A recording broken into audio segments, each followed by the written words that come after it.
Hello, everybody. Woohoo!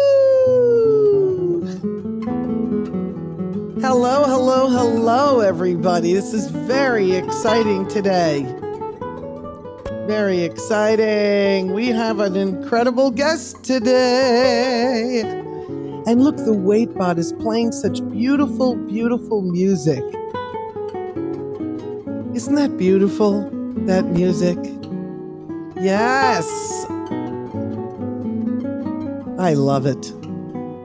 And here comes my beautiful guest. Hi, Charlotte. Hi, Woody. I'm going to share with all of my friends. Yes. Dee Dee.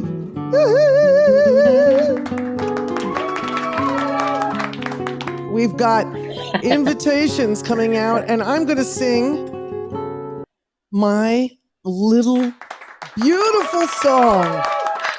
Okay. Welcome to Barsha Barsha Barsha, episode 18 with Deirdre Lovejoy, and I will sing my opening number now.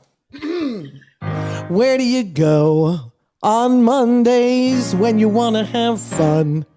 Where can you go on Mondays when your day is done?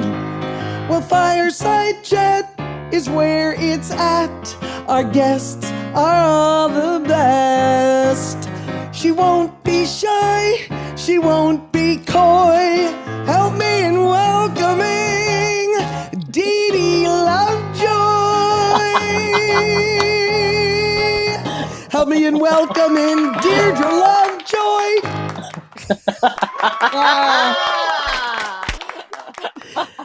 Okay, I would like anybody to clap if they recognize Deirdre Lovejoy just by her face. Thank you. Okay. Welcome, everybody. This is, I see more people have watched the shows you're on. Let me give you a proper welcome. 4 Broadway shows, including Lucky Guy with Tom Hanks, okay? 6 Degrees of Separation with Stockard Channing, plays off-Broadway. She was on The Wire. Hello, Rhonda Perlman, The Wire, thank you. And it has a resurgence now. Yes. And the currently running NBC show, The Blacklist. Can I hear applause for that, please? Thank you. Cynthia Panabaker. Thank you. And we will talk to, can I call you Dee Dee? Please do. Okay. So Deirdre Lovejoy is the professional name of my friend Deirdre Lovejoy. Welcome, Deirdre, to Barsha Barsha Barsha. I am so happy to be at Barsha Barsha Barsha. Okay. I am thrilled to be here. Thank you for having me. Yes, and I notice you have your Wire poster in the background. I do. You know, sometimes I like to stand in front of it. I'm just kidding. No. Well, can you tell me, was that given to you by the show?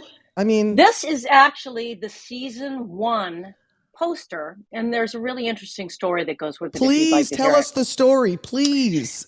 My first day on set of The Wire, I had to shoot a sex scene. And we were in this house in Baltimore. And thank you.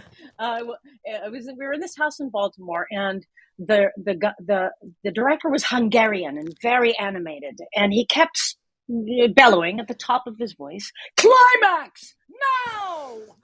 And we were in this little neighborhood in Baltimore, and the people who owned the house heard all of that and thought we were shooting porn and never let us shoot in their house again. And so Rhonda Frum's house changes in the next seasons. But on this poster, the season 1 poster, every castmate from The Wire has literally signed some variation of "Climax Now, Dee Dee," and "Climax." Yeah, it's a running joke amongst the crew. Everybody loves. And it sounds a little blue, the story now. I trigger warning, content warning if it's offended anyone. I apologize. But it was a joyful thing for me. And I'm glad that that moment of joy was immortalized on this season 1 poster, which you see behind me. And you know, The Wire has been acclaimed as like one of the what are they saying? It's like one of the best shows on TV in the last decade or 20 years. What are they saying? I mean, so much. Usually they say that it's one of the best shows in television history. In Thank fact, you. Thank they you. rank it they rank it up there with The Sopranos and all of your other the Breaking Bad and all those great shows like that. So, and can you tell us the years it was on in HBO? Because that's relatively when HBO was kind of on the it rise. was really young. HBO was really young. The only Yeah. things that were on were really like The Sopranos and Arliss. Right, There wasn't a Arliss. lot of content going on, right? I forgot about Arliss. Did I just make your head explode with Arliss? Right, right. So The Wire was on. We went from 2001 is when we shot the pilot to 2007. So it was over the course of 7 years, or 2008. So it was over the course of 7 years that we shot only 5 seasons, because HBO used to do this really ridiculous 2-year break between their seasons, but they don't do that anymore because it was nonsense. Yeah. Because everybody's waiting and waiting. So was it like for The Wire? I mean, now we have Dominic West, who was in The Affair after that. I mean, like so many people from that show. Idris Elba. Idris Elba. Huge star. Michael B. Jordan. Yes. The list goes on and on and on. It's a deep bench, as they say. How close to Rhonda Perlman are you? What part of yourself do you relate to Rhonda with? That's an interesting question. I would say her straightforwardness. I share that with her, because I'm not a great law mind. I'm not a great attorney. I'm not a great thinker in terms of case law and logical outcomes and things like that. But I can identify with somebody who cuts right to the chase and doesn't take any bullshit. Can I say that on Fireside? You can say anything on Fireside. Anything. Shit, fuck. No, that's right. Now listen, I understand that, but after that, I'm going to jump around a little because I got things to ask you about, but I don't like going in linear whatever. Okay. So when did you start getting cast in things as serial murderers? And when I saw you on the Lifetime TV thing for the Elizabeth Smart story, the one where she got kidnapped everybody, and she produced that movie. Did you know she produced that movie? And she's I read the book. I read her autobiography too. Right, it's based on a book. Sorry, I didn't mean to interrupt you. But that was fantastic. You and I were it's fine. Like I just want to ask you, because then you started, even on your reel that I watched, your head gets blown off in the first. When did people realize, wow, she'd make a great murderer or a serial killer, or someone? What? It started with an arc I did on a show called Bones. Right. And the show called Bones had this a show called Bones. Wait a minute, stop! Everybody clap. A show called Bones. Can you imagine? Okay, go ahead. I'm not going to pretend to know what people watch or what they don't watch. Well, everybody knows about Bones, but to explain the character, because it was... my character on Bones was... Well, what's interesting, sidebar, I have played not only murderous mothers and villains and, all that. I have played 2 female serial killers. That's right. I don't even know that there are 2 female serial killers, quite frankly. But I played them anyway. What was I on about? Okay, so how did Bones start you being cast that way? So I was cast as this character called Heather Taffet, and she was the U.S. attorney assigned to this case to prosecute the gravedigger.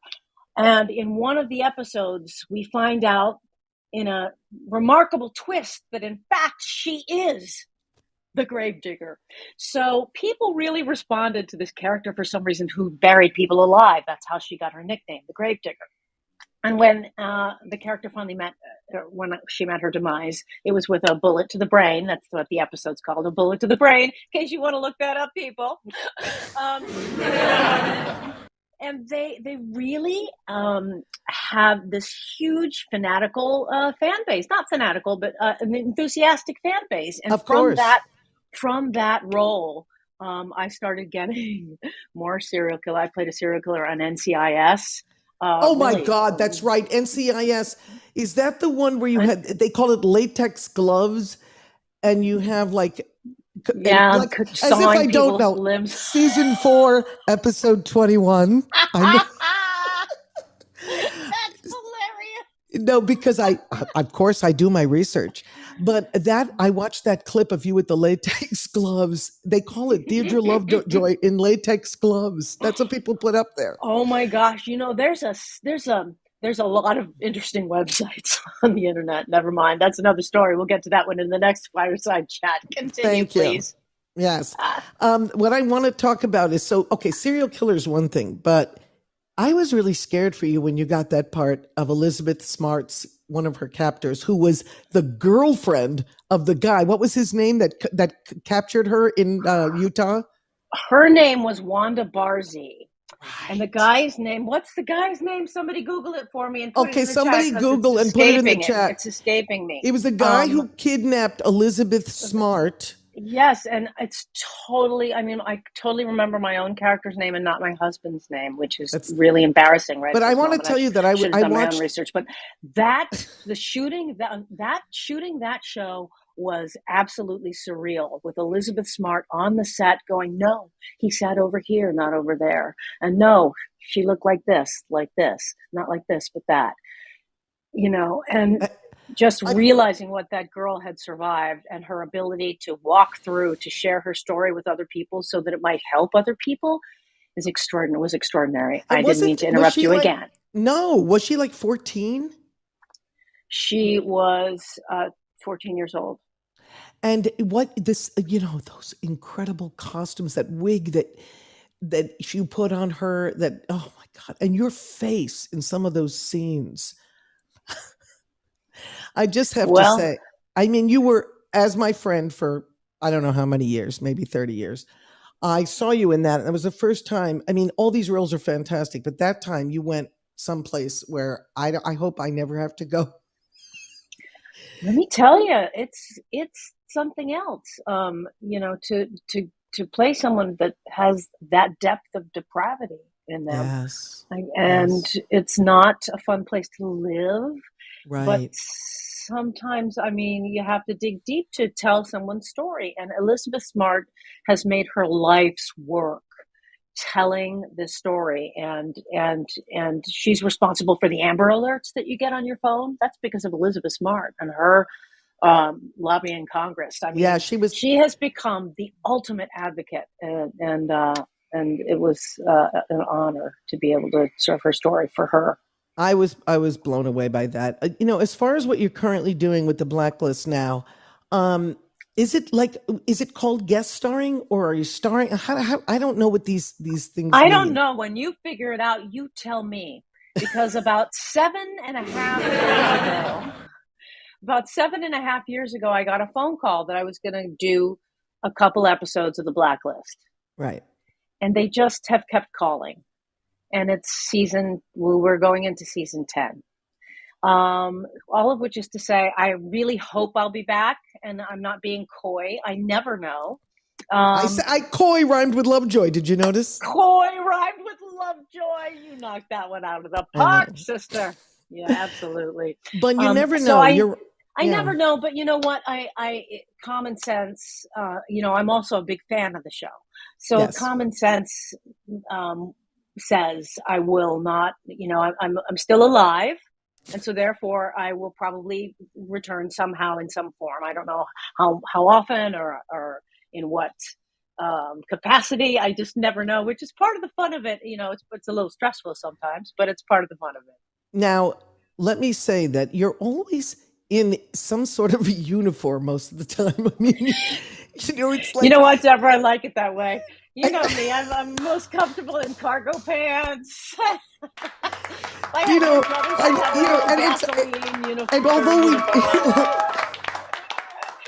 although we know each other really well, the thing is, I'm sitting there sometimes with my huswife, Kim, and we're watching, and we're like on an episode of Shameless, and all of a sudden, oh my God, Dee Dee's an EMT or something. It's always I can't believe you mentioned Shameless because that was my favorite costume ever.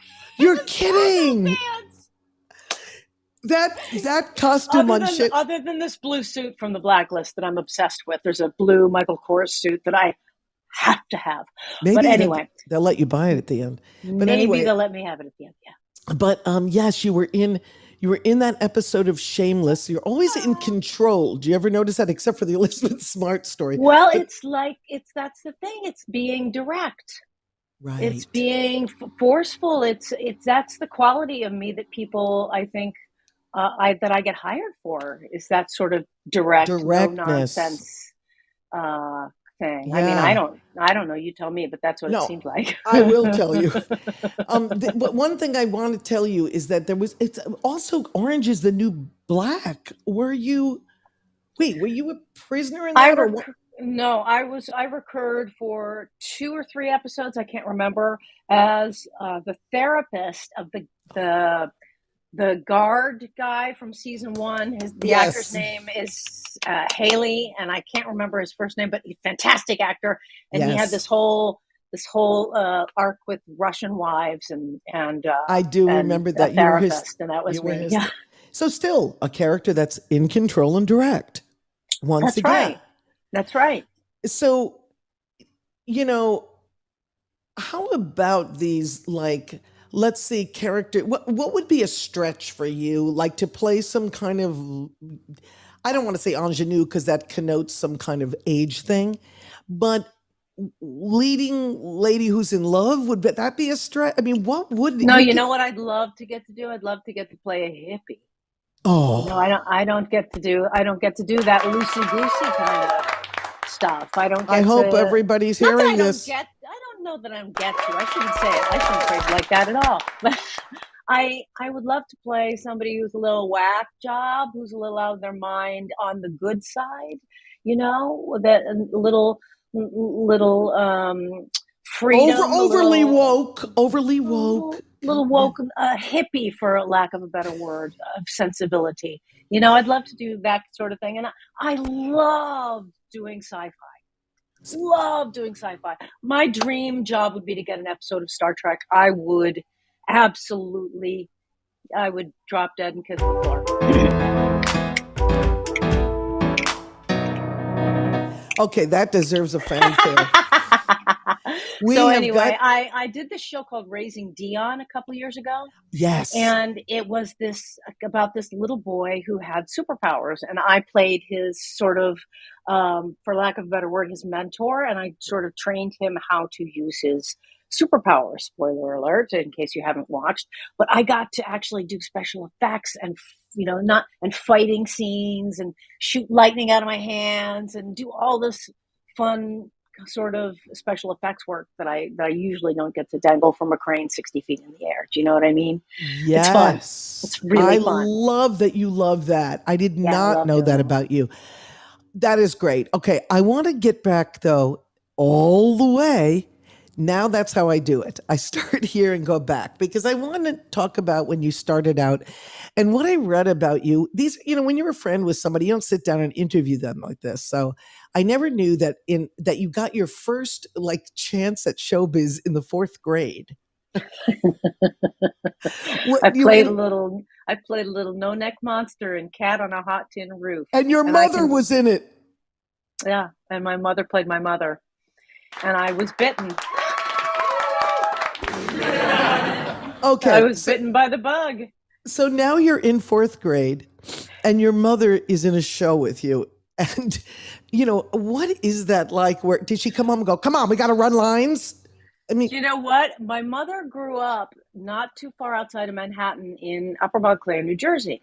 And she had a scholarship to study at the neighborhood playhouse in the 50s when it was the bomb, when it was lots of really fantastic people. She passed on it because she got pregnant with my brother. Oh my God. So she always wanted to be an actor. So yes, she would drag me to community theater. Yes, she would say run lines with me. Yes, she said get on that stage. And she's the only mother I know that when I said to her, Mom, I want to be a veterinarian, she was like, what are you talking about? You're going to be an actor.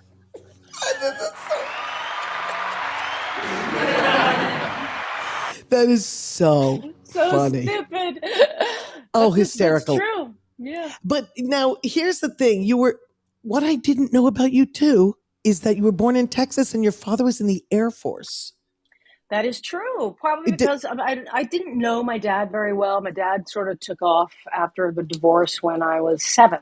So I really didn't know him very much. I was raised by my mom. But before that, from when they worked together, we did do a little bit of moving because Dad was a navigator in the Air Force on B-52 bombers. Whoa. Yeah. That's amazing. That is amazing. So I was born in Texas. And my brother was born on an Air Force base in Oklahoma. And there you go. And then it was Texas, Pittsburgh, Indiana. Is that the way it went? That is very, very good. Texas, Connecticut. Oh, Connecticut. And Indiana. I skipped Connecticut. Oh my God. That's all right. Texas, I was barely 3. Okay. Now, then you decide you're going from, what is it, Elkhart Memorial High School or something. And very then good, Deborah. Very good, right? Then you went into, your mother was the entertainment editor at that point, right? That's right. She was so starved for anything theatrical and cultural in the Midwest at that point that she, when marriages fell apart, she got a job at this newspaper and she sort of forced them to let her create this entertainment section.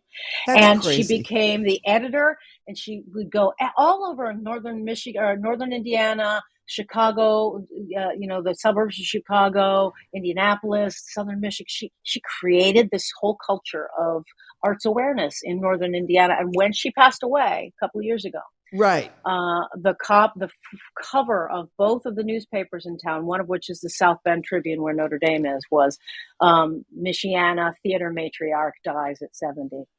She created this whole persona that was backed up by a lot of knowledge and a lot of love for the arts, and she left her mark. Okay, that's amazing that your mother did, and I've met your mother. What a character! What an amazing character. She loved you. I loved your mother. So, my question about that, and okay, so now let's just talk about going from there and then applying. So you go to Evansville. What happens first? Undergraduate. Yeah, undergraduate at Evansville, the University of Evansville in southern Indiana. I went all the way to southern Indiana. And then from there, I went to grad school at NYU and I moved to New York to come to grad school and I just never left. And it was interesting because it said theater and communication you graduated with a degree in. Is that right? Well, yes, because I studied communications. I didn't get a degree in communications. Got it. I studied it because I wanted to have a backup plan because I didn't want to be a starving actor ever. So I decided to study something else. But then I got a job hosting the morning radio show before I'd ever graduated. So I was doing the big Almoriented Rock morning show while I was in college. And so I did this morning show. And then I was like, why am I doing this degree? I'm already working in the industry. So I dropped the degree. Right. And then I just went into acting anyway. It was all a ruse to get me to be an actor. I need to say 2 things. When I had to do a performance of my one-person show, Deirdre Lovejoy was my coach. I just need to say that. And taught me a lot about acting. Can we have applause, please? Thank you. Okay, so that's number 1. Which you were fantastic in, by the way. Thank you. Might I add. And it was about my mother, too, which is interesting. I don't know how interesting it is. But anyway, now, here's the thing that I want to ask you as far as your first kind of big television job. You did theater, but then didn't you do like the Kennedys of Massachusetts? I did. Oh, that's so good. I played the mentally handicapped Kennedy who gets lobotomized. Okay, see, that's what I'm saying. How do you get these controversial? What hell is going on? It's serial killer, murderer, abductor, lobotomized person. Speaks to my range, Deborah. Speaks to my range. No, you know what I think it does? They know you'll go there. I really believe they know you'll go there. And I believe that you give everything at these auditions. I would love to be a fly on the wall at these auditions because I can't imagine where you go. Because I want to tell you something. I saw one of those viral videos you did in the pandemic for the 24-hour monologue thing, thing. And the one that was called, what was it called? Call Your Aunt Bobby. That was so good. Thank you, Deborah. For those of us that were at home watching, what we thought we could get as close to theater during the pandemic, on these, it was so great. How did you get involved in that project? And a huge shout out to 24-hour monologues. If you don't know what they are, this gentleman named Mark Armstrong is the head of this organization called the 24-hour monologues. And it started out, I'm not fully aware of their complete history, but it's an offshoot of there are several incarnations. There's the 24-hour plays, 24-hour musicals, the 24-hour monologues, 24-hour viral monologues, and they were all started as a way to foster artists and keep their creativity moving during the pandemic, and did amazing things with creating a community that just grew and grew because it was so popular. Yeah, if anybody hasn't seen that, Google Deirdre's name and the 24-hour viral monologues. It's just amazing. And so now you're in New York. You do what every actor does, Law and Order. Every actor in New York has done a Law and Order. It's just a thing you do when you come here. You got to do it. You did Spin City. Right? You did Law and Order, Spin City. What else did I see you on? Ed. Oh, okay. What? Ed. Remember Ed? Yes, I remember Ed. You did Ed. Oh my God. But you know what? Did you ever do a quote unquote day job when you got here? I did. I worked at a management consulting firm in the Flatiron building for 3 years right out of school, and I was terrible at my job. I was not a good employee. And then I did cater waitering for a couple of years. And while I was doing cater waitering, I started driving a limo. So I drove a stretch limo. Did you have to wear a hat? I mostly loved it because of the hat. See, it's all about the uniform. We're back to the uniform. See, I loved the hat, and I had a pager. The pager put me over the edge. Yeah, it was fantastic. I love driving the limo. Okay, this is fantastic. That was the early 90s. Right. Now you do, so then I believe you did some other shows. We're very familiar with Lie to Me, Criminal Minds, Girls. You did Girls. One of my favorite shows. Girls was right after Lucky Guy, around 2014-15. We didn't talk about theater. Okay, look, we've talked about TV. Let's talk about theater. So you were with Tom Hanks. I was with Tom Hanks in Lucky Guy on the Broadway. I am a lucky girl. Yes. I will clap for that. What is it like working with Tom Hanks on a stage, not on a movie set? That man has chops. I'm talking serious theatrical chops. And I've seen him do Shakespeare, so I know it's true. I mean, but he is in it. He is present. He tries different things, and he throws himself 100% into it every night. I've never had more fun. It was a charmed experience because they say, as you know, the fish rots from the head down, and we had Tom Hanks and your friend, George C. Wolfe. George C. Wolfe directed my show, Radiant Baby, and also directed Deirdre in Lucky Guy. That is our 6 degrees right there. That's our 6 degrees. That show, let me tell you, the wonderful thing about that show was, imagine playing every single night of a Broadway show where there's never, ever one empty seat. Ever. Oh, I did that for Jersey Boys for a number of years. I did that in Jersey Boys. But for a play and not a musical, that's a big deal. And I think people would really love to see Tom Hanks on stage, and you. It was just It was a amazing. joy. He was so good. It was a great role for him. He should have won a Tony Award, although the competition that year was so stiff, and Tracy Letts won for Who's Afraid of Virginia Woolf, and he was Right. amazing. So Tom didn't win that year, but he was just such an incredible, fearless leader, and everything you've heard about him is true. I love it. I love that. What about when okay, so now you did 6 Degrees of Separation. That was before Lucky Guy, way before. That was way before, yeah. Yeah, way before. And then you started doing movies. Didn't you do Bad Teacher? I did. I did a couple of movies when I was in LA, not I did this movie called Stepdad, which was like one Yes, of these movies. Stepdad. And Yes. I did Bad Teacher. Bad Teacher. Yeah. And that was, wait a minute, you were on this, were you there with Justin Timberlake and Cameron Diaz just like hanging out? Yeah, I was Cameron Diaz. I did see Cameron Diaz. She's quite beautiful. She is quite beautiful. Thank you. I can say that. I can say that during Gay Pride. I can say that during Gay Pride too. She is quite beautiful. Absolutely. Exactly. And then you did this. Now I'm going to get into the years. This is important to me because I want people to know that you're doing things, you're creating, you're this great actor, and all of a sudden in 2009 something happens in a health situation crisis. That's right.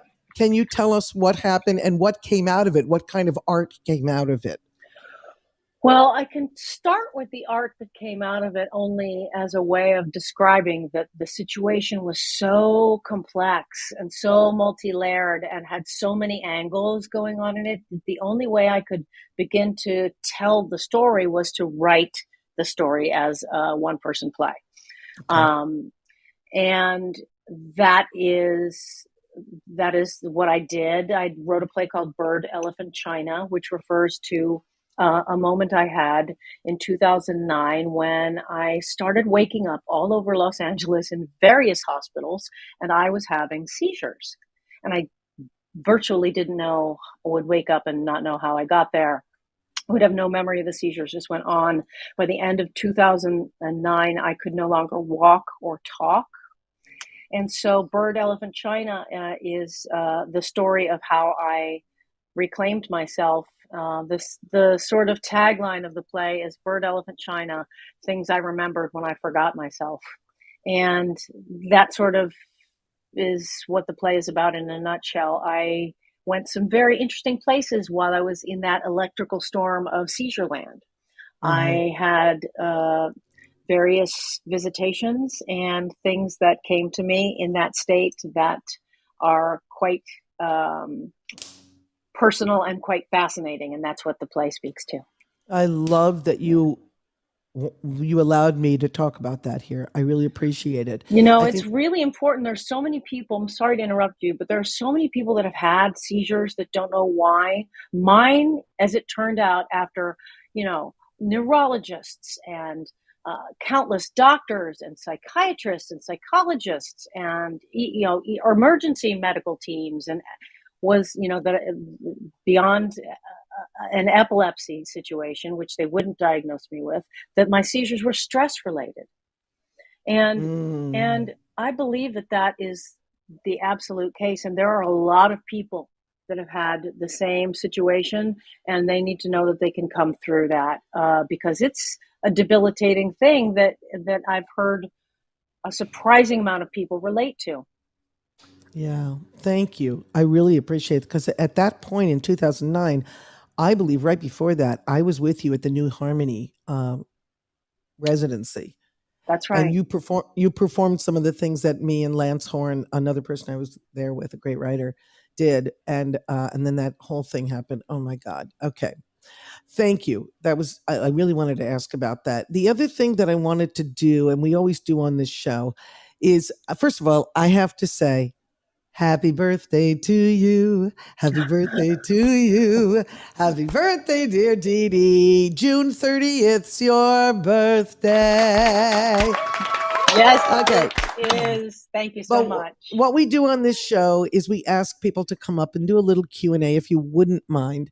So please, in the chat or in the little plus over here, I see we have a couple of people who would like to maybe come up and ask Dee Dee a question or respond to Dee Dee.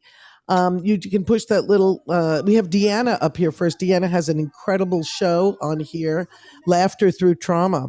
So, Deanna, do you want to come to camera? I can't come to camera. I am kind of in a dark place in my son's living room with the kids, so Okay. not Do you a have great. Can you hear me? Yes, we do. We hear you. Oh, okay.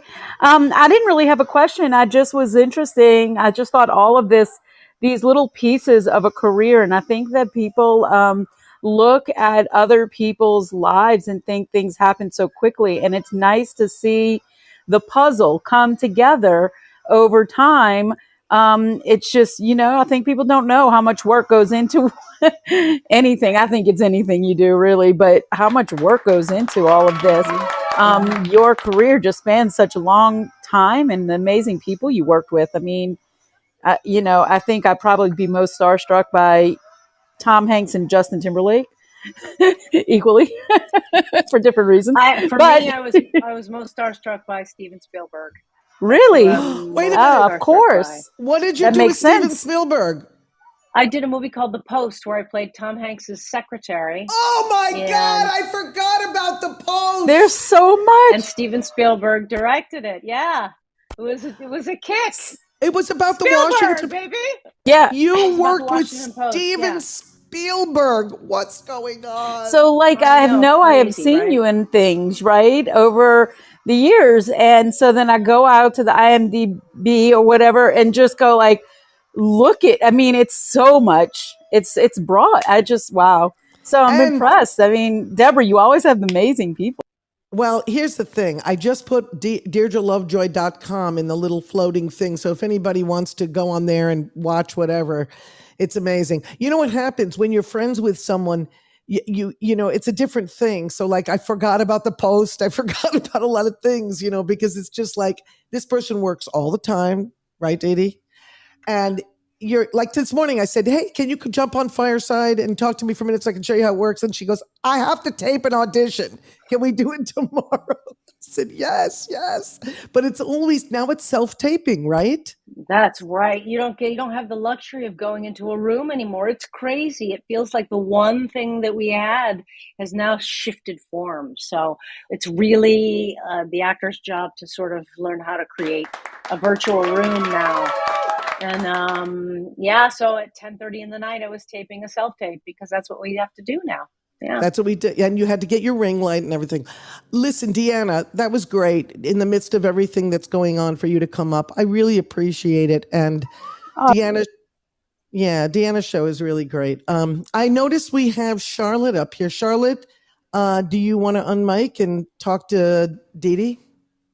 Yes, and Fiona has stopped barking. I apologize. I noticed that I was off mute and my dog was barking, so I apologize for any sound interruption. I just wanted to share that Deirdre, and I'm getting choked up just talking about this, but thank you so much for sharing about the seizures. Oh. My career path changed abruptly because of my seizures. I had an invitation to the American Academy of Dramatic Arts. I had been doing stock for 4 years. I had all kinds of doors opening for me, and I started having seizures, and they were also stress related. Yeah, but this was back in the early '80s, and so right, and it scared me. Hard then, right? It scared me to the point that it really changed my trajectory. I've been a frustrated actor ever since. But I keep writing in my head. And so I also then suffered a severe head injury back in 2005. And so because I couldn't see very well, I had some other things. But by you being so brave and so courageous in your share just now, just really touched me and resonated with me. So thank you so much for sharing. Deborah, you bring these beautiful people to our world. And I mean, I just love this show so much. Thank Oh, you. Thank you both. So I want to ask you something. If I get my play written or I get my show written, or if you want to write it, I would love to have you be the hippie in we'll my cast script. you.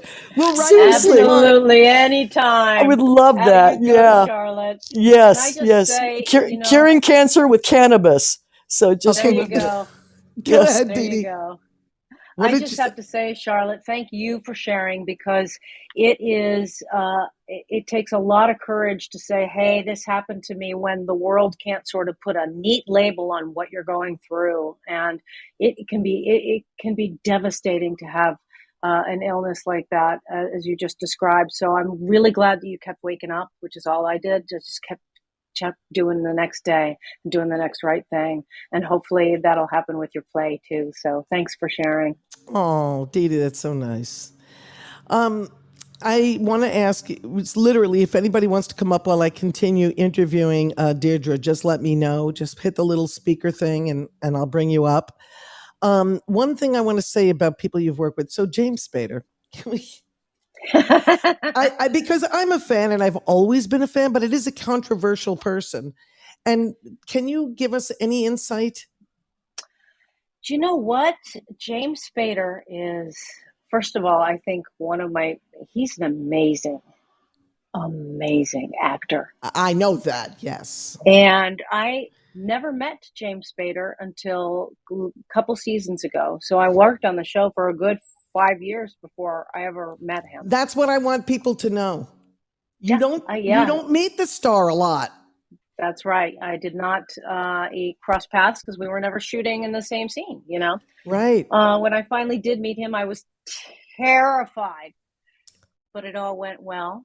When I finally did have a scene with him, I was terrified, but he was lovely, and it all went very well. So Beautiful. My experience with James has been that he's been a really incredible leader of that show. You don't get 10 seasons behind somebody that doesn't know exactly what they're doing, and he does it really well, and I have an enormous amount of respect for him.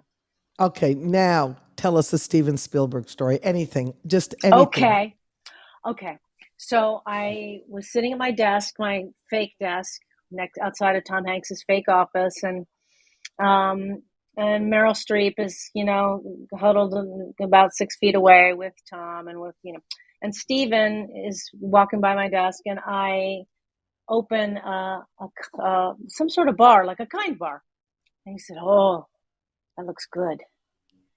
I said, would you like it, Stephen? No. I said, no, I haven't eaten it yet. He said, oh, no, maybe half. So he takes half.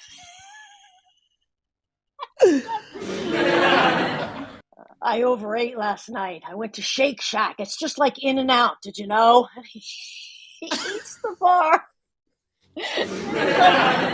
Don't tell my wife I did that. And that is a perfect Steven Spielberg story, that he would actually come up and say, can I have half of that, and then take it and eat it.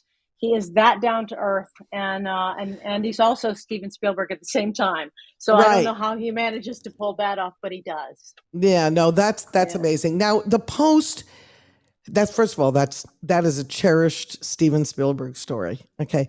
The post, was it Watergate? Wait, what was the post about? The post was about the Pentagon Papers. Yes. Which were the papers that chronicled the government's knowledge of and involvement in Vietnam for decades and decades and decades. While they were telling the public that they were doing one thing, the Pentagon Papers chronicled exactly what they were actually doing.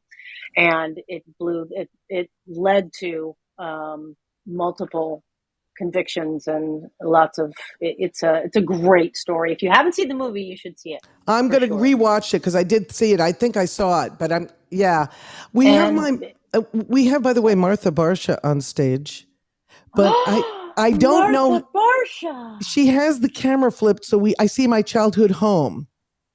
Oh yes, I see your childhood home also. I don't know how much.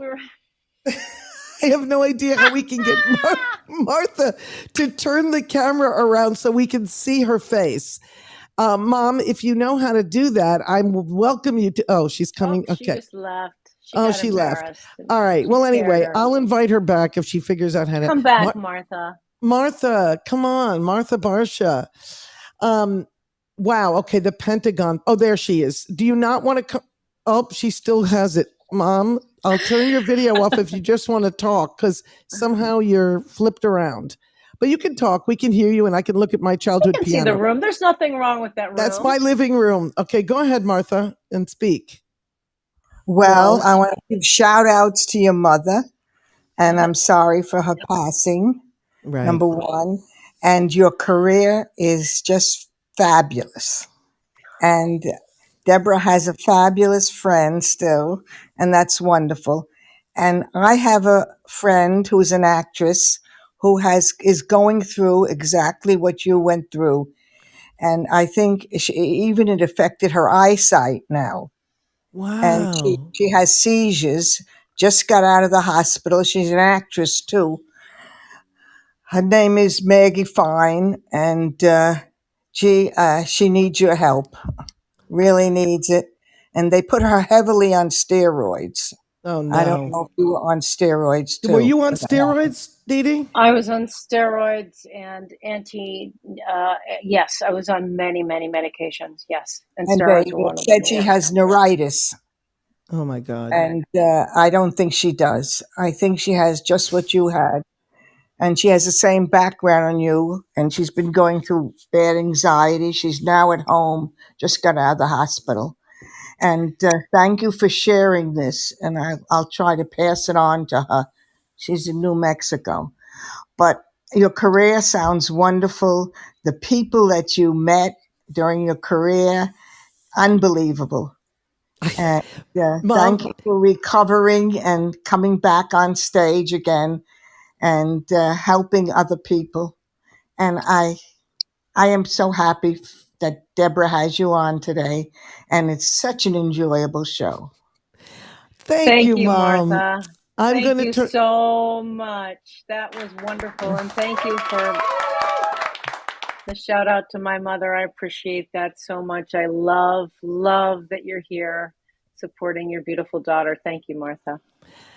Mom, that was great. I wanted to say that was such a trip to see my childhood piano in my that was wonderful, Mom. Thank you for coming up. Okay, so Dee Dee, now you probably get asked this all the time if you're asked to talk in places, but what is your advice to people starting out? I'd like to know, giving back, because we're at an age where we start to give back. What would you say someone, now it's a different whole New York than it was when we got That's here. right. Mm-hmm. So with all this live streaming and this, it isn't like it was before. We have platforms we can be on and do. What would you do now when someone comes to New York and they just graduate from? Well, the great thing is that there are so many platforms. And, the challenging thing is that there are so many platforms. Right. So it's going to be a balancing act, just as it always was for, you and I, we're about the same age, Deborah, I think. You think you're a little younger than me. I'm older. Oh, you were older? Oh, really? Oh. Yeah. I think the balancing act is the through line. You always have to find balance, whether it was 30 years ago and you were balancing, hand delivery of your headshots to trying to get rush to the office before it closed to pick up a script, or the things we had to do to try to keep our mental health regulated during those times, as opposed to now where people don't have to go by foot, but they sit in a room all day and they're on a computer all day and their social interaction is all two-dimensional, and right. It's a whole different thing to navigate. You don't have the advantage of getting into a room with the casting director and the director and the producers. You have to send in a tape, and maybe they'll give you a Zoom callback. Maybe now things are starting to open up a little bit. They're holding live auditions as well, but you get my point. These are all things you have to navigate and balance, and you most importantly have to balance that with mental health. And how I would tell my older self to do that would be to be of service somehow. Get out of my own head and to be of service. And it in the world, as in addition to my career, that will ultimately reward me, because it always comes back to you tenfold. That's what I Now, would tell my younger self. that is a great thing to tell anybody, not just a young person, but to tell anybody. Sure. And I do want to Absolutely. say there is one other thing that keeps you happy. I don't know if you're into doing this, but Kim asked me to ask you if you could do Mr. Huckleberry Pickles' voice. Now, wait. I don't know, Deborah. Is the I don't dog know, there? Dave. Is Mr. Pickles there by any chance? Yes, but I'm a little cranky today, lady, so leave me alone, please. Okay, that's. So, if you saw this dog and Mr. Huckleberry Pickles, can you please give the Instagram of Mr. Huckleberry Pickles? Well, he really is on my Instagram most of all, because Okay. his opposable thumb doesn't work so well for his account. So he asked if I would just run him through mine. But his if you want to see his old school pictures of what he was like when I first got him and everything, That's what I go want. to at Mr. Huckleberry Pickles on Yeah, Instagram. at Mr. Huckleberry Pickles on Instagram. I just want to give you credit because this is also who Dee Dee is, and I loved it. Took a dog that literally, if you looked at, the shelter people were like, "You're taking that one?" I'm like, "Yeah, we're taking that one." yeah, and they took couldn't believe that it. dog, and what that dog turned into is one of the great dogs of all time. You rescued, you gave it, and one for one of Dee Dee's birthdays, I think I used Mr. Huckleberry. I don't know. I wrote a song for Dee Dee, but it was very funny. Okay, so I want to say a couple of things as we end. And by the way, I brought that up because Mr. Huckleberry Pickles, having a pet is also a great mental health thing. You come home from all these things, right? And then Talk about a stress reducer, a big and stress reliever. Weren't you That's right. traveling, doing some show, and you brought Mr. Huckleberry Pickles to the set? Pre-COVID, Pickles was welcomed on almost every set I worked on. In fact, when they would call me for the Blacklist, they would give Mr. Pickles his call time. Now, post-COVID, that doesn't happen. But he had a blast on the Elizabeth Smart set in Vancouver because we were in the middle of the woods all the time.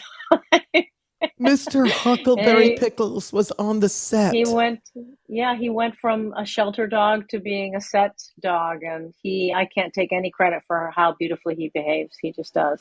All right. Now we're gonna find out what's coming up for you that you're allowed to talk about. Anything? Sure. Yeah, I am allowed to talk about one thing. Okay. Hopefully I'll be back on the Blacklist in the fall. But I started shooting a movie last year that got pushed to the fall, and it's a great film by this woman named Rachel Feldman called Lilly, and it's the Lilly Ledbetter story. And Lilly Ledbetter was this chick who worked at Goodyear Tire. Goodyear Tire? People know who she is. Yeah, she worked there for 25 years, and she then found out she was a supervisor, and then she found out that the men were making fully like 60% more than her. Oh my God. So she brought suit against them, and she was it went all the way to the Supreme Court. Anyway, Obama's first law that he signed into existence was the Lilly Ledbetter Fair Pay Act, which provided that people that do the same job need to make equal pay. Wait, are you playing Lilly? Who are you playing in that? Patty Clarkson, Patricia Clarkson is playing Lilly Ledbetter. And wow. I'm playing her attorney. Attorney! Once again, an attorney! I love it! And I've spoken to the woman I'm playing. She's alive and well, and she's really impressive. Her name is Jocelyn Samuels. It's a great cast. We're supposed to start back up again in October in Atlanta. Oh, beautiful. So fingers crossed that works out. Yeah. All right. Well, that is so great. I want to say that, this has been for me, like, as your friend, but also to be able to interview you like this after all these years, and just know what you've done and who you are and what you commit to when you do a project. I'm just so blown away beyond a friendship, beyond anything, that you will come here. You talked about what you talked about, your vulnerable stuff. And I just really want to thank you. And I want a round of applause for you today for coming to the show. So thank you, Deborah. I have to say just really quickly, it's equally moving to have somebody that you've known for decades take the time to say, hey, come on this show and do the kind of research that you do and think of the kind of angles of of your friends' lives that you don't necessarily know about. And I think it's not only commendable, but it's really moving, and it's what connects us all. And so thank you for including me. I really, really appreciate it. Oh, that's so nice. I thank you, everybody. This is, please, Deirdre Lovejoy, please, on Barsha Barsha Barsha, episode 18. Share it with your friends on the replay. And thank you all for coming to Barsha Barsha Barsha. And I will see you all